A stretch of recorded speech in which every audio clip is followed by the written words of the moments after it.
दोस्तों, आज ये कथा उस योद्धा की है जो कुंती का होते हुए भी राधेय के नाम से पुकारा गया। एक ऐसा योद्धा जिसने अपने वचन के लिए अपने वरदान को ही दान में दे दिया, अपनी मित्रता के लिए जो धर्म के सामने भी अंतिम सांस तक लड़ता रहा। वो महान योद्धा था जिसके अंत पर एक नहीं दो माओं ने आंसू बहाए। जी हाँ दोस्तों, मेरी आज की ये वीडियो दानवीर कर्ण के जीवन पर आधारित है। दोस्तों, क्या आप जानते हैं कि जब कर्ण और अर्जुन आपस में युद्ध कर रहे थे तब कृष्ण कर्ण की बहुत तारीफ कर रहे थे, क्योंकि कर्ण ने अपने तीरों से अर्जुन के रथ को 3 कदम पीछे ढकेल दिया था।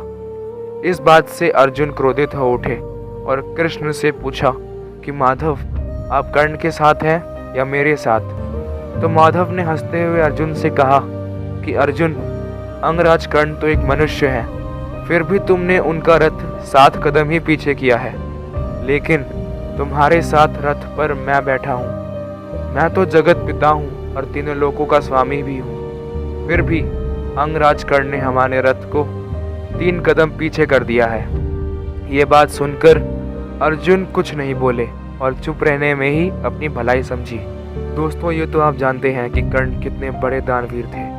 उनके द्वार कोई भी कुछ मांगने आता तो वो उसे निराश नहीं करते। इसी का फायदा उठाते हुए इंद्रदेव ने धोखे से महाभारत के युद्ध से पहले ही उनके कुंडल और कवच दान में मांग लिए, किंतु कर्ण ने अपना वरदान इंद्रदेव को ही दान में दे दिया। उन्हें कवच और कुंडल अपने शरीर से उखाड़ते वक्त अनंत पीड़ा भी हुई, किंतु उन्होंने पीड़ा के बारे में नहीं, अपने वचन के बारे में सोचा।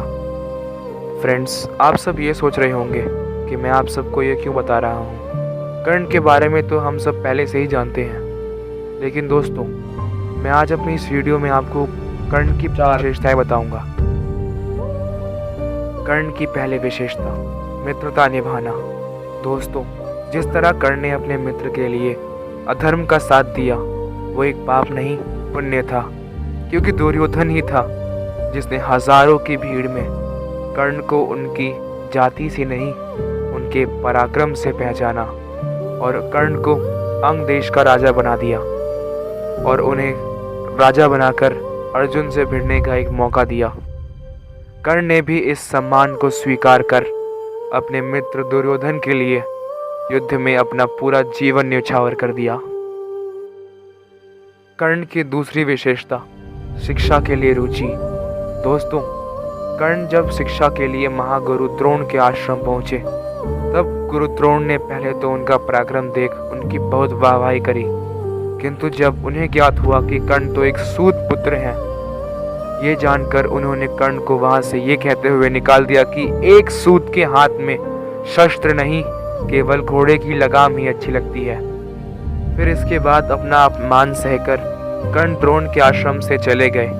उनको अच्छे से मालूम था कि एक सूत को शिक्षा देने के लिए कोई भी तैयार नहीं होगा, इसलिए ब्राह्मण वेश बनाकर वो गुरु द्रोण के भी गुरु भगवान परशुराम को खोजने के लिए निकल गए।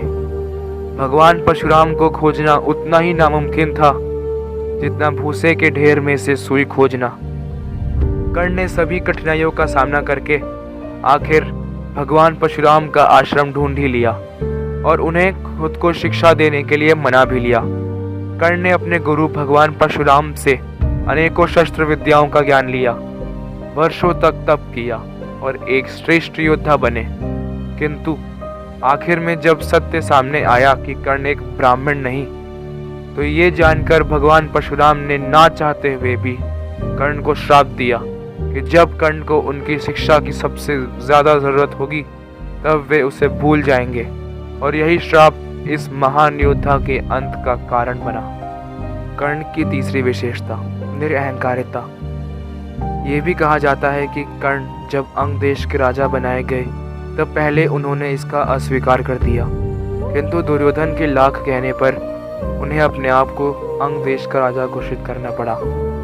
कहा जाता है कि कर्ण अपने राज्य में एक आम आदमी की तरह ही रहते थे और वे मुलायम गद्देदार बिस्तर को छोड़ कठोर जमीन पर सोया करते थे। दोस्तों, क्या आप जानते हैं कि जब दुर्योधन और दुशासन अभिमन्यु पर जुल्म ढा रहे थे तब कर्ण ने उसी वक्त घोषित कर दिया था कि ना ही अर्जुन सर्वश्रेष्ठ योद्धा है और ना ही वो। इस पृथ्वी का सबसे महान योद्धा अभिमन्यु है, जो कि दुश्मनों के सामने आखिरी सांस तक लड़ता रहा। कर्ण की चौथी विशेषता। कर्ण दाताओं के दाता थे।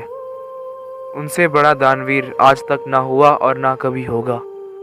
ये जानते हुए भी कि ब्राह्मण के वेश में इंद्र हैं, फिर भी उन्होंने अपने अमूल्य कवच और कुंडल को दान कर दिया, क्योंकि कर्ण ने प्रतिज्ञा ली थी कि जो कोई भी सुबह के सूर्य के जल अर्पण के बाद उनसे कुछ मांगेगा, वो उसे निसंकोच दान कर देंगे, अब चाहे कोई उनके प्राण ही क्यों ना मांग ले।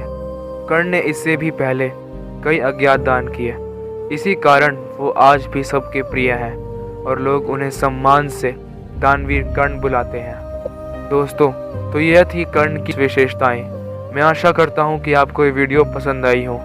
कमेंट्स में अपनी राय ज़रूर देना, और वीडियो अगर पसंद आई हो तो वीडियो को लाइक करके चैनल को ज़रूर सब्सक्राइब कर दीजिएगा।